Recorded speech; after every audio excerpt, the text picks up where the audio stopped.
pixoial berrerabilgarriak sustatzeko kanpaina honen antzekoak egin dira dagoeneko. Gipuzkoako beste hainbat udalerrietan eta harrera oso ona izan dute gurasoen aldetik. Dei egin nahi diogu zarautzen 0 eta 2 urte arteko haurrak dituzten gurasoei animatu daitezela. Horretarako, urrian 15 hemen, Etxezabalen, egingo den aurkezpen hitzaldira etortzera gonbidatzen ditugu. Dagoeneko 0 eta 2 urte arteko seme-alaba dituzten familia guztiei bidali zaie programaren berri, bertan pixoial mota honi buruzko informazio orokorra ematen da. Pardel sistemakin egingo dana da hitzaldi esplikatibo bat, Pardel sistema azaldua, baita ere proiektua zertan izango dan. Pardel azkenen dana da. Estalki bat edo kobertore bat, alderdi impermeablearekin, kanpoko zatia, eta barrun jartzen dana da xurgatzailea.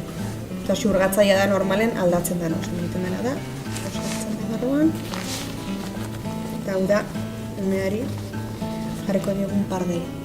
Hemen normalen gehiena garbitzen dena da, izango ditzakea. Proiektu egingo da Genapiz Pardel sistemarekin, oin arte egon dien oialezko Pardelen alderatuta sistema ezberdin bada, oso ondo funtzionatzen ari dana da, eta ematzen dien familiekin, azaroaren laguan egingo da banaketa, eta hasiera baten familiek ordainduko dute Pardel sortaren 100%, eta gero jasoko dute diru laguntza 150 Pardel horren kostearena itzuli egingo zaiela.